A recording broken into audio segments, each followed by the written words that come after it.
Stefan has spoken about the monetary system. I want to say a few words about money itself, which is the basis for the monetary system. One of the big mistakes I think we've made in the social sciences is regarding for too long that money is the special purview of economics, of economists. We need to look at money in a much wider point of view than it's normally regarded. So my comments are really to look at money from a social perspective. What is money?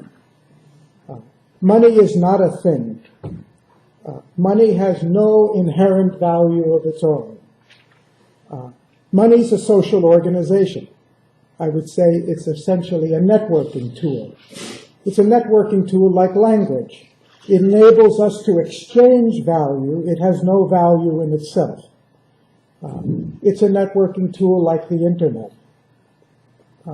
Socially, in the evolution of society, money has played a tremendous role, and no matter how much we want to bash the system we have, I think it's important to recognize that the development of money, like the development of property, has been one of the ways in which individuality has empowered the individual, given him a mobility and a freedom that he otherwise would not have.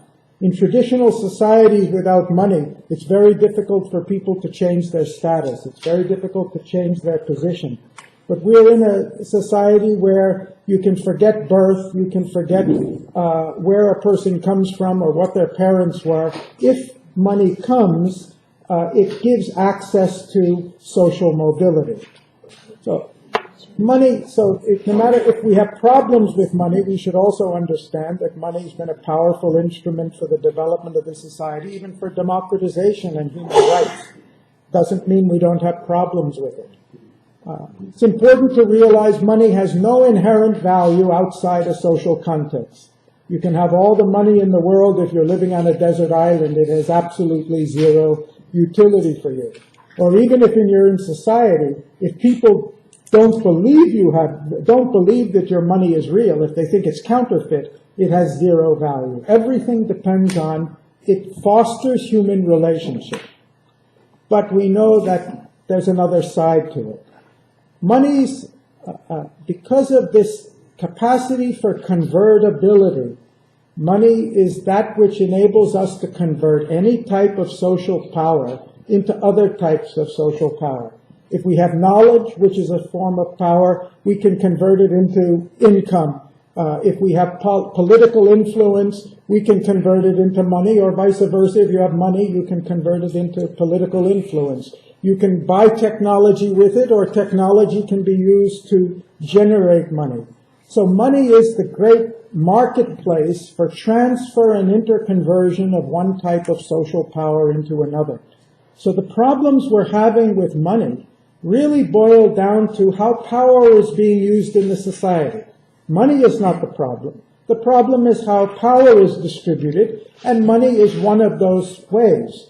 And money, as we know, through plutocracy, is driving political processes, just as political processes are determining who gets the money and how much, and who gets the benefits of the social processes. So these are all very basic general statements, but I think it's helpful to keep in mind that we're really dealing with, at a fundamental social level, of how society creates value or power and distributes that power. One of the ways in which money grows in value, one of the things that's mysterious about it for us is we see money tends to have the capacity to multiply itself.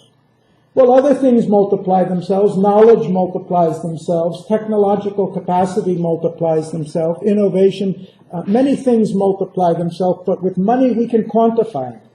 And we wonder how come somebody who's got money is able to multiply it. Information multiplies itself. You can use it and create new information from it. Money is also a symbol. For us, it's not just a thing, but it's a symbol for so many other things. The Economist deals with the value of money as a symbol for products and services, or as a symbol for productive capacity. But we know that money can symbolize access to anything. As Thomas was saying, money becomes a source of prestige in itself. So if you've got money, you have prestige, you have power, you have influence, you have success, supposedly you have everything you want. Fundamental basis for money, that what it's symbolizing, why is a currency like the U.S. currency very powerful? Or very valuable. It's reflecting, one, the military power of the society, the political influence of the society, the social or political stability of the society, the productive capacity of the society, certainly, but not only that, the educational system, the capacity for science and technology, innovation, the legal rights of people in the society, cultural values. It's a composite of all of these things. And this is important for us because if our goal is to create greater prosperity, greater welfare and well-being, producing things is not the only way we can create greater value. It's not the only way we can multiply the value of money. If we can increase trust in the society, we can multiply the value of money, the amount of money, and access to money, which essentially what the credit card system has done over the last 30 years. We've created trillions of dollars of additional money, not by inherently producing something, but by creating a system of trust where now the individual can be trusted irrespective of what his income is if he's got a good credit rating, irrespective of what his assets are. Just because he pays his bills on time. We have information that says if you give him money, he's going to repay it. So there are many ways in which we can create access to money and the effective power of money when we look at it in a much wider sense than thinking of money as generated by production and distribution of goods.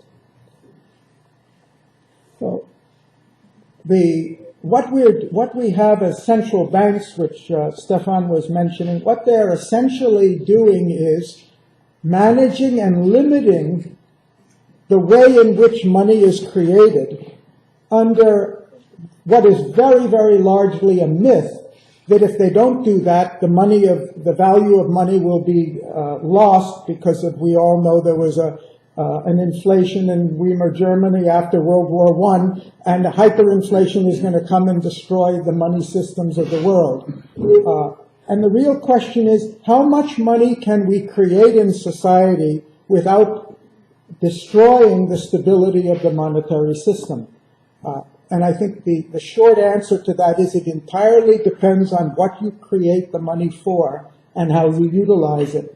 And it's a big topic, but I'd argue, just to be controversial, if we created enough money to give every man and woman in every society a higher education, the best education they could have, that is, if we invested it entirely in human resource development, it would not be inflationary. Rather, we would be growing the value of the whole society, the productivity of the society. There's a lot of more of myth and superstition related to money and the money system, and the central banks and the economists in the economic theory is the central purveyor of these myths, which are really intended to preserve the power of those who have the money. The interest is those who have the money should be able to multiply it rather than money should be widely distributed. And I think it's really important to understand that we're dealing with a sociological phenomenon, not an economic phenomenon. The story I told yesterday morning of FDR saving the banking system was essentially saving 6,000 banks had failed within 3 years, and essentially he stopped that failure by doing one thing, creating trust where trust had been lost.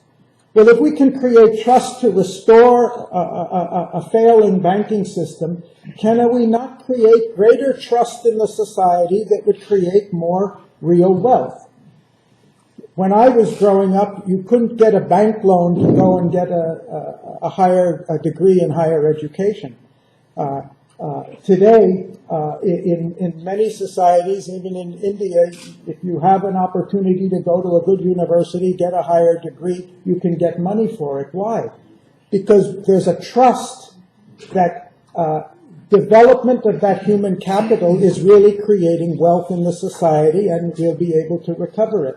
So when we look at the future of the society, we should be asking ourselves how we can enhance trust and create money in constructive ways that will support that. I've been working on a formula about what is really the value of money. What does the value of money really reflect? I'd say the value of money reflects the value of the human being in society. When the central bank is trying to fight inflation, there are many causes for inflation, but one of the underlying causes for inflation is that people who, at lower levels, who used to work for one meal a day or for just minimum subsistence wages, refuse to do so. They have a greater expectation and they demand more. The demand of people to earn more, which is called by the economist a source of inflation, I would say it's a source of human development. It's the person who values himself higher, and every society that's developed has developed because it has recognized the value of the human being and being willing to pay more for his time, labor, and so that he can live at a higher level. So I'm trying to say we need to relook at many of the concepts in money, including inflation, and really look at what is the fundamental basis on which they're based. If we say we want a human-centered economic system, then what's important and valuable is not money, it's human beings. And a system that really recognizes and gives value to human beings, that says everybody must have a minimum opportunity for employment, a minimum level of education, minimum level of health care, and so forth and so on, is really a system. We can create money to support all of those things, and the society will rise and be more developed. That's what's happened over time.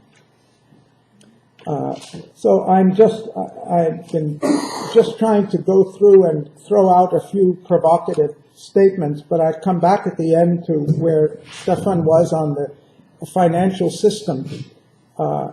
If we really want a human-centered system, I agree with his conclusion. We need to radically alter the money system. Creating multiple currencies is one way we can do that. But I think the way in which the use of money is rewarded is equally important. According to McKinsey, there's about 250 trillion in global financial assets. Stefan said only 3% of the money is actually being used in the real economy. That's an impressive figure. I was using a calculation of around only 20%. But either way, I think it proves the point. What do we have now is a global financial system that really encourage 80% of this money is being used simply to make more money. It's not to produce any tangible service to society. It doesn't produce goods. It doesn't produce services. It's simply looking for speculative returns. And we have a financial system whose primary responsibility is to preserve that 80% and help it get decent returns. The system is driven by those who have the wealth, and governments are tied into that system and draw on that money for their finance, for the investment. One single change of disincentivizing speculative investment, and we can easily define speculative, or simply define it as short-term investment that is not committed to any social purpose. If we simply introduce, it's not a new idea, of course, you're all familiar with, but it's an illustrative of how quickly and how dramatically we could make an impact. If we simply introduce a tax proportionate to the shortness of the investment time, and of course with computerized trading it's measured in milliseconds, and say the longer the investment, the lower the tax, we could radically change the way money's being used in the society, the incentives that are either there to invest it in people or invest it in the long term or invest it just simply for speculative returns. In order to do that, it's not simply a question of changing tax rates or something. It's a question of recognizing that underlying the system we have is a power structure and sources of power and forces of power that have a great vested interest in keeping things the way they are. My complaint is not about the people who have power and are trying to protect themselves. Right now, I think our target is the intellectual framework that is justifying that, that's putting a veil over this, that's preventing the public from understanding what's really going on, that are advocating a theoretical framework which is camouflaging the fact that what's really being distributed and controlled is social power rather than productive purposes. And that's one of the reasons why new economic theory is so important, to get some transparency and clarity about how the system works. Thank you.